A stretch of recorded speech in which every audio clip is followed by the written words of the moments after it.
So I talk a lot about saving money because spending less, it plays a big role in helping us get to where we want to be financially. But of course, it's not the only component. So I think it's also necessary to acknowledge certain situations, thoughts, and even behaviors that can slow us down. So today we're looking at a few harsh truths that people don't talk about enough. But before jumping in, this video is brought to you by Later. This is an all-in-one social marketing platform that supports you as you grow your business and reach new audiences, and we'll talk more about them in a moment. So if you are someone who feels that you have always struggled to save money, your inability to save might not be entirely your fault. Now, don't get me wrong. Yes, we are all accountable to our own actions, and ultimately we decide what we spend our money on. However, it is legitimately harder for some people because the brains of some people are actually wired for spending.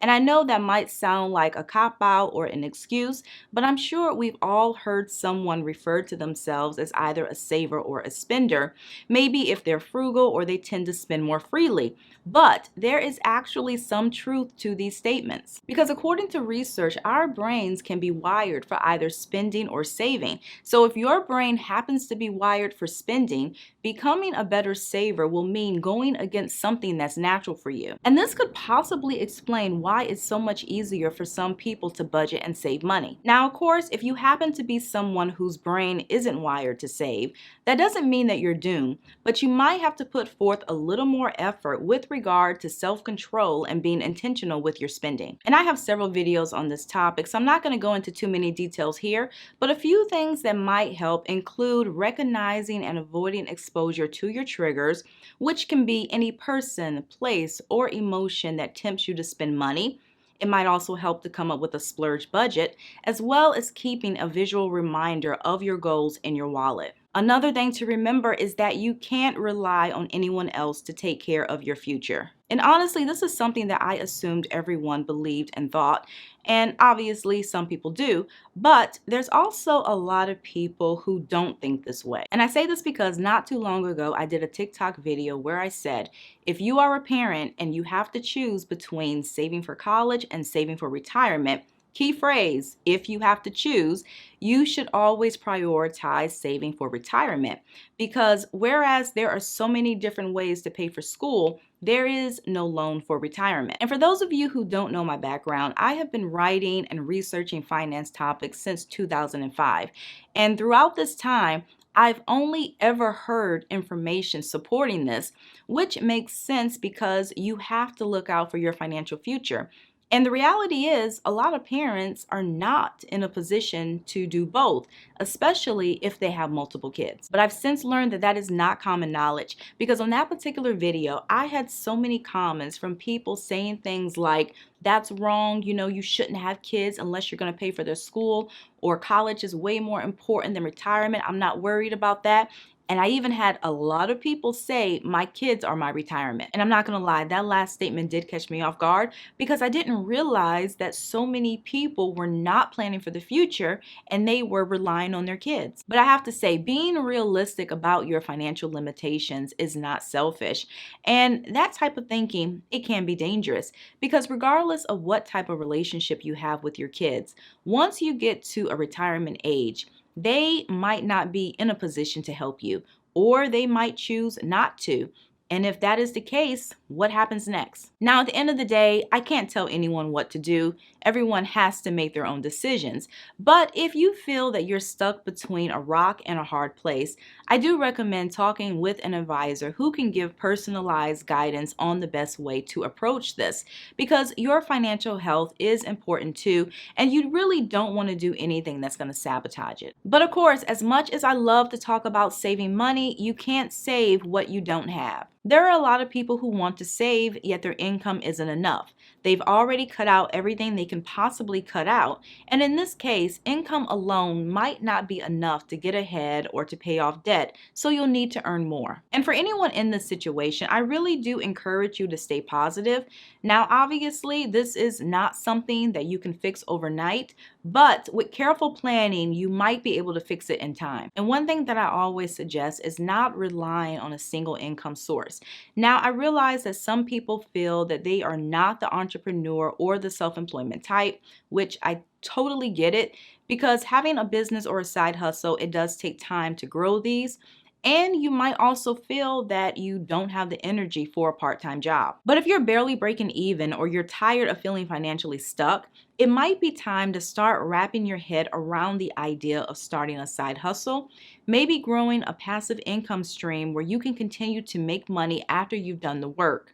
And a few ideas might include affiliate marketing, blogging, and even YouTube. The amazing thing about today is that through the power of social media, your knowledge can be your side hustle. Knowledge is valuable. So if you know a lot about a topic, whether it's finance, it's pets, it's cleaning, it's nature, it's home decor, you could take that knowledge and use it to supplement your income. And I know it can seem like a lot to juggle. And one concern that some people might have is figuring out how to get started and how to manage everything. And if that is also a concern of yours, this is where Later can help because it makes it easy to manage all of your social networks at the same time and in one place. Later is known as a go-to source for social media marketing and education, and it can help simplify your social media or influencer strategy, whether you have a large or a small audience. Managing social media accounts takes time and planning, and one thing I like about Later is the ability to schedule posts for Instagram, TikTok, Pinterest, and LinkedIn. There's even an Instagram hashtag tool that can help extend your reach. You can search for new hashtags and then view your Instagram analytics to see which ones are working for you. Later is also known for its blog, which supports business owners, creators, business coaches, social media experts, and content creators by being a source for the top social media marketing trends. I've been using the growth plan, which has been super helpful for streamlining my workload. So if you're interested, I will include a link below to Later's blog so you can check out their how-to guides and their educational articles, which can help you stay up to date on all things social media. And on the flip side of this, some people can save, but they don't think about saving money until it's too late. I cannot tell you the number of times I've heard someone say, "I wish I took saving money more seriously." And these comments would usually come after some type of financial setback, maybe after getting a medical bill or a job loss. And I think that when we've yet to go through something major financially speaking, sometimes there is a tendency to put saving money on the back burner or feel that we have plenty of time to build up our account. But the time to think about building an emergency fund is before you have an actual emergency.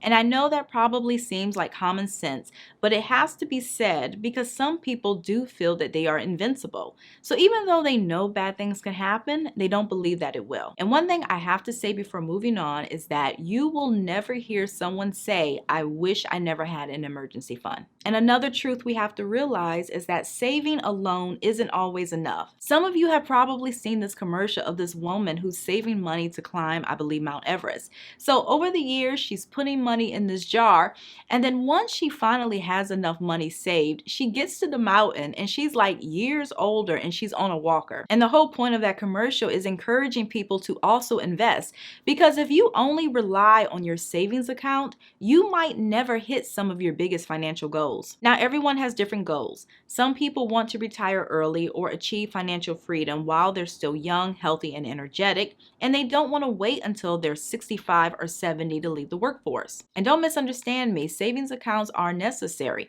Everyone should have a minimum 3 to 6 months of living expenses or income tucked away, or you might feel comfortable having 12 months. Either way, it is important to have something liquid. But if you're trying to hit big financial goals, especially early in life, a savings account is only going to take you so far. And at some point, you really have to start thinking about investing. And yes, I know investing might seem scary, especially if you're a first timer or if you're not comfortable picking individual stocks. But I promise you, it's not as hard as you might think. Instead of individual stocks, you can invest in funds, such as a mutual fund or an ETF, which diversifies and spreads your money across multiple investments. And you can even use a robo-advisor, which will pick investments for you based on your goals. So seriously consider investing outside of your retirement account. You can start small and then gradually increase your contributions, but the key here is really to be consistent and start early. So that's all that I have for you guys today. I really hope that you enjoyed this video, and if you did, please give me a thumbs up, and if you haven't already, definitely consider subscribing. I post every weekend and sometimes during the week. Thank you again for watching, and I'll see you in a few days.